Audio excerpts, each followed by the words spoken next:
everybody, welcome to Steelers Weekly presented by Geico. I am Missi Matthews. It is time now to get you ready for the Steelers' upcoming game. We had a lot of anxiety going into the game, like a lot of people. First time in the stadium and not knowing what you were going to get, not only from individuals, but us as a collective in terms of how we communicate, how we distribute the labor, logistically, how we function. I think we have some room for improvement there, and I'm excited about getting back out on the field this week and working to improve those areas. We have a great panel on tap for you today to break down the Steelers home opener Sunday. Broncos coming to town, 1 p.m. kick. Joining me today is Bob Lariola, who I virtually only see these days, have not seen in person in quite some time. Miss you, Labs. Thanks for joining us here today. We also have Tunch Ilkin, former offensive lineman, member of the Steelers Radio Network, and also former Steelers quarterback Charlie Batch. You can also hear him on the DVE post-game show following all of our Steelers games and on KDK. So, guys, this is interesting. You know, we saw the Steelers get through week 1 Monday night, a primetime game, MetLife Stadium. There were no fans, but I am sitting here at Heinz Field where there will also be no fans. So, Charlie, I'll start with you, and just what kind of atmosphere do you anticipate on Sunday? They practiced here during training camp, but it's still a game day, and it's not going to be like a game day they're used to. Yeah, it's going to be a little different for the defense side of the ball because they're always used to feeding off the Heinz Field crowd.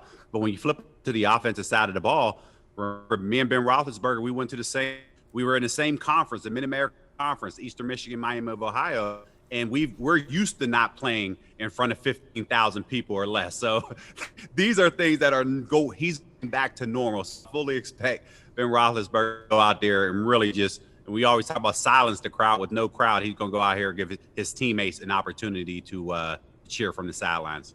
All right, Touch to the Steelers. Played against Eastern Michigan and Indiana State, and we went up there and it was sparse.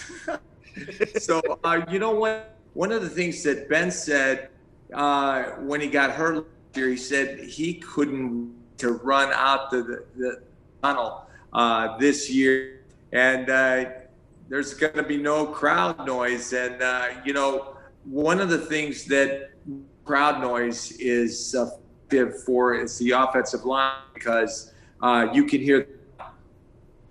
Now, Labs, the Steelers always talk about September being important, getting off to a fast start. They are 15-4 in home openers since Heinz Field opened. 2-0 sounds pretty good, right? Yeah, it absolutely does. But the one thing, Missy, just sticking with, the no fans theme for a little bit more. Steelers are going to have to bring their own energy out onto the field. They're not going to have the impetus provided by 60,000 people. And in parts of the game as well, the Steelers could sometimes count on the fans maybe giving them a little bit of a lift. There will be no fans. I mean, I'm sure that Renegade can be played, but I've always believed that the impact of Renegade is not that the Steelers players love the song. I'll bet you most of them never even heard of the Brock Band 6. They're too young. But the reaction that the players get from Renegade is from the fans, getting all used up when the song comes on. So all of that is going to be missing. So the players are going to be really more on their own when it comes to bringing the energy that to be able to count on getting some of the fans. All right, it is only week 2, but there are a lot of injuries for the Steelers and for the Broncos to still monitor before we get to Sunday. Today is only Thursday, but still no Von Miller for the Broncos. Philip Lindsay is dealing with turf toe. Vic Fangio said they're not sure if he can go yet, but AJ Bouye has been ruled out, so we're probably going to see a lot of Melvin Gordon again. Now, in terms of the Steelers, guys, that O-line, Zach Banner is on IR. They brought in Gerald Hawkins, picked him off a practice squad. He's now on the 53. We don't know the status of Dave DeCastro yet. Stefan Wisniewski, James Conner, will he be good enough to go? So which injury, Tunch, do you think is the one that we should watch the most for the Steelers as we head into the latter part of this week? David DeCastro, Missy. They haven't said what's wrong with David DeCastro's knee. And one of the things that I'm waiting for, I don't know if he practiced today, wasn't there, but David DeCastro is the best in space. He's the best puller on the Steelers team. But Matt Filer did a good job of pulling last week. But David DeCastro is tough. He's a brawler, and one of the things that I'm going to miss if he doesn't play is him. Charlie, what about you? Which injury are you watching from either team? I'm watching. I was sticking with that offensive line. I'm watching Wisniewski because here he was at for death. He was supposed to compete with Matt Fowler there. David DeCastro goes out. Now he's all of a sudden thrust into the starting lineup. If he's not there, we don't have a veteran presence as a backup anymore. Yes, we have Dotson, but what happens now with the makeshift line that we're all looking to do? So I think we're all anxious to see what this practice report looks like today, just to see if it gives us an indication of what happens on Sunday. All right, Labs. Kevin Dotson is a squat monster, and he is very, very physical. And last week he used his hands really well. He was punching every pass rep, and he was driving off the ball and throwing guys down. So I'm a fan of Kevin Dotson. Labs. Well, just in keeping with the living in my fears theme, of my and these kinds of roundtables, I'm going to stick with what Tunch and Charlie Batch were talking about, the right guard spot. And I don't have any confidence that either Steph Wisniewski or David DeCastro will play on. I don't know anything. That's just, how I logically approach things. And so for me, the Kevin Dotson insertion there is more about mental than physical for him. I do believe, as talking about, he can handle himself physically. The thing that concerns me is will he know what the Broncos are trying to do to him to confuse him or to create an opening, over that right guard spot that is awfully close to Roethlisberger. And so that's what concerns me. Is he going to have mental error? Is he going to have a mental bust that frees up a lane that exposes the quarterback? Don't go anywhere. There's plenty more when Steelers Weekly, presented by Geico, returns.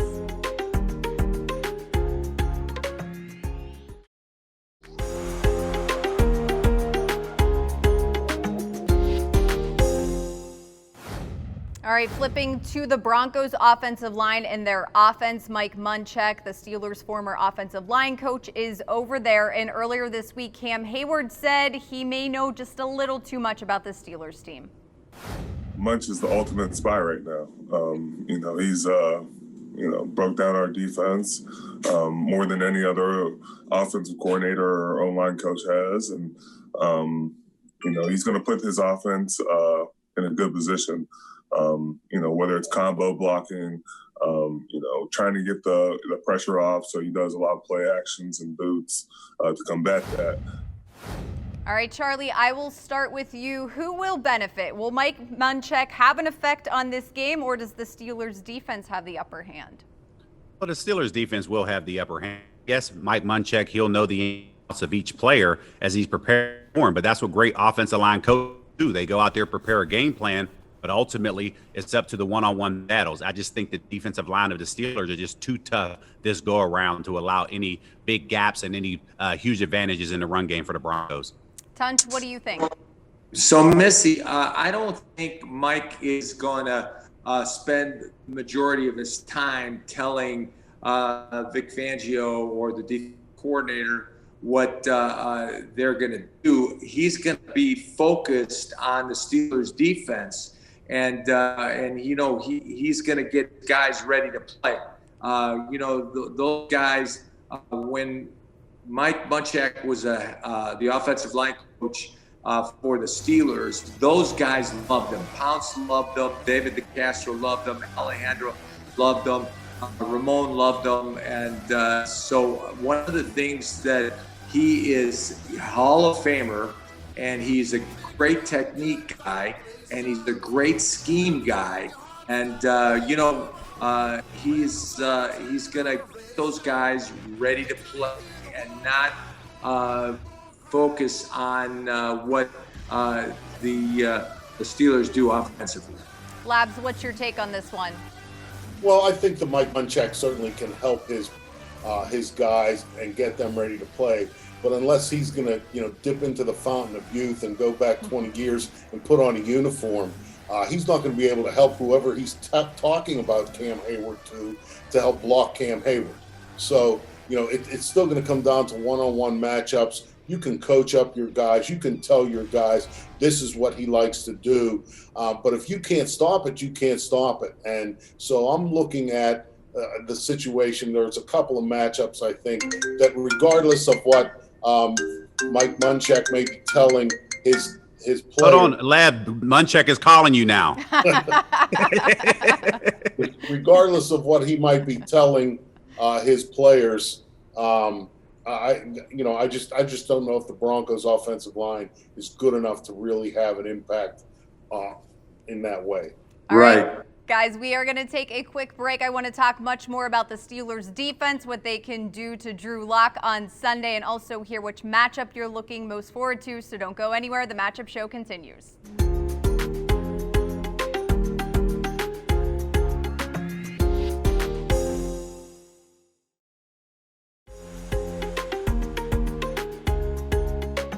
Weekly is presented by Geico, where 15 minutes could save you 15% or more on your car insurance. I am Missi Matthews. We are still talking about the Steelers defense here. Charlie, I'll start with you. We saw what they were able to do on Monday night against Daniel Jones and Saquon Barkley. They played fast, they played physical, they got lots of pressure. Can that same game plan be implemented this Sunday? It definitely can, and I think this is something that really heading into that Giants game, they wanted to make Daniel Jones one-dimensional. You're going to take Barkley out and force him to beat him with his arm. He wasn't able to do that. He had some things that were going right for him, but when you turn the football over twice in critical situations like that, that's obviously going to favor the Steelers defense. But I think when you look back on what's happening right now, Drew Luck, he's going to take that similar approach, watching what happened on film, and you better believe that the Steelers are going to take out Melvin Gordon because of his big playability and now force a young Drew Lock to go out there and literally beat you with his arm. Can it happen? I think that's something that we're all going to try to figure out. I just don't think it's going to happen. Sanj, what do you think about this one? One thing that I focus on is Tyson Alualu kicked the butt of Nick Gates last week. And Lloyd Cushenberry is a rookie from Louisiana State. And one of the things that I love about Tyson is he gets his hands up really fast, and then he collapses the center and he drives them back into the backfield. And that's what he did with Nick Gates. And I think that he's going to do that with Lloyd Cushenberry. And the nose tackle, when he controls the center, when he controls the double team, the right guard or the left guard in the center, the run game is non-existent. Labs, what's your take on this one?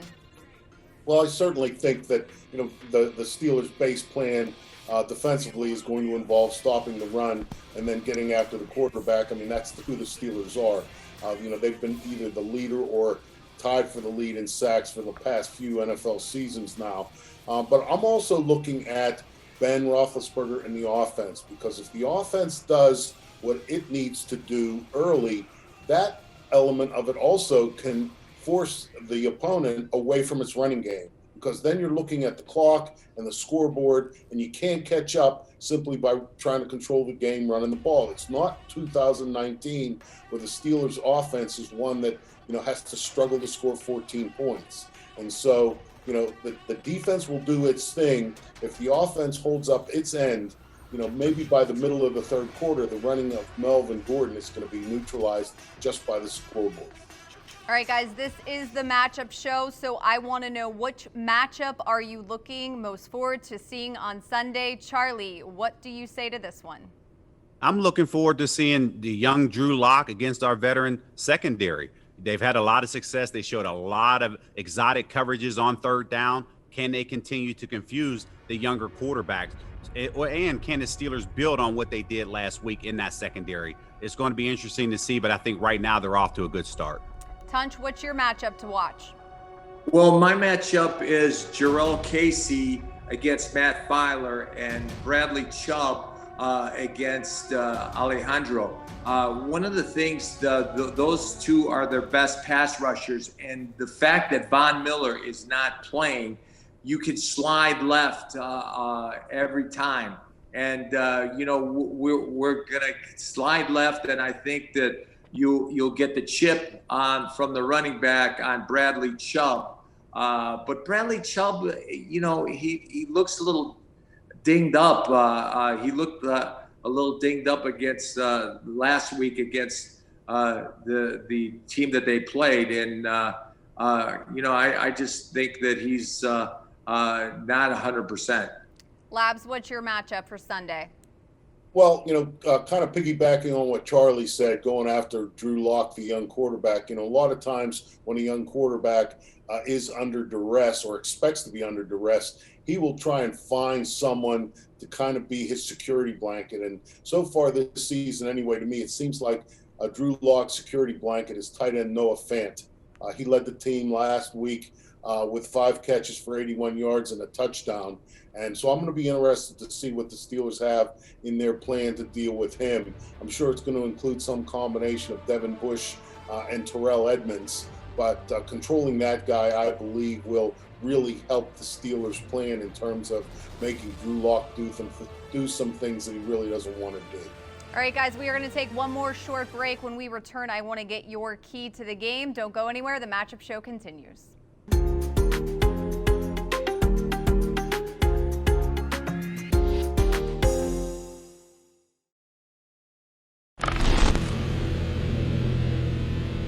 The slash attached to Cordell Stewart signified his ability to beat teams as a quarterback or a wide receiver. On December the 7th, 1997, Stewart devastated the Denver Broncos by throwing for touchdowns and by running for them. Complete. And Yancey Thigpen kicks free of the tackle, and Thigpen will score! Stewart had his hands on all 5 Steelers TDs in a 35-24 come-from-behind victory at Three Rivers Stadium. Thigpen with a catch, and Thigpen is going to go for the touchdown! Throwing for 3 scores, all to wide receiver Yancey Thigpen, and running for 2 more. Draw. Touchdown game, 3 passes and 2 runs for this incredibly talented young man. The 5 combined touchdowns matched Stewart's season high and contributed significantly to Stewart's remarkable career-high total of 32 passing/rushing TDs. The Steelers' 476 total net yards included 175 from Thigpen on 6 catches, 124 on the ground from Jerome Bettis, and 352 from Stewart, 303 in the air and 49 on the ground. The Broncos would get their revenge in the AFC Championship game and go on to beat the Packers in Super Bowl 32. But in early December, anything and everything seemed possible for the Steelers after a dual-threat QB had decimated Denver and brought the Steelers back from a 21-7 second-quarter deficit with his arm and with his legs.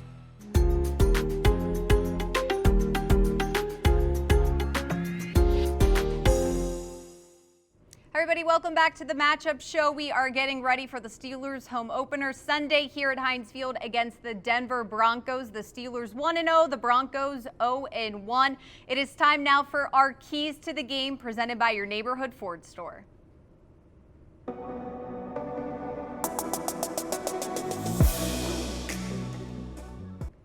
All right, guys, we are getting closer and closer to game day. Charlie, what is your key to the home opener?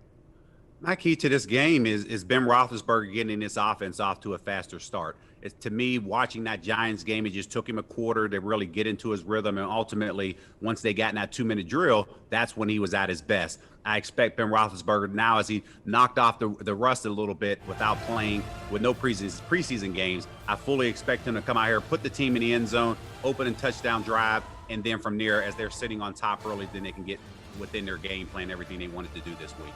Tunch, what is your key to Sunday? Well, Charlie was right. Ben's going to have a big game. But one of the things that I like to do as an offensive lineman was run the ball.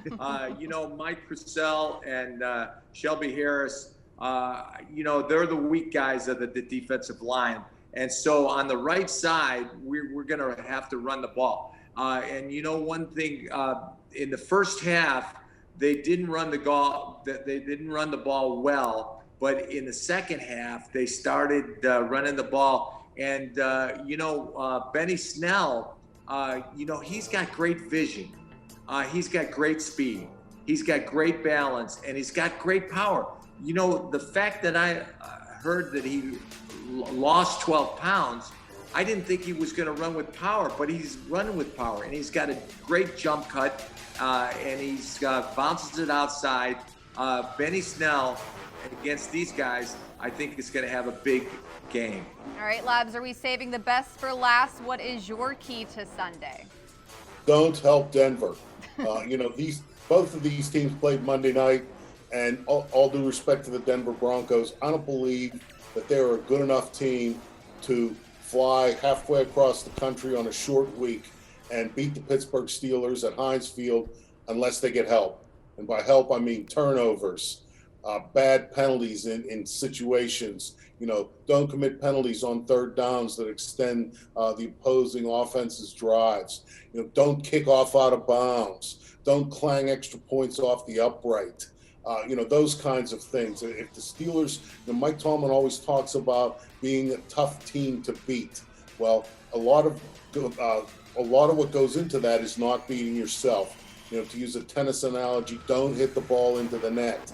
And if the Steelers don't do any of those things, I think they come out of Heinz Field with a win. And Missy, as you said, 2-0 sounds pretty good.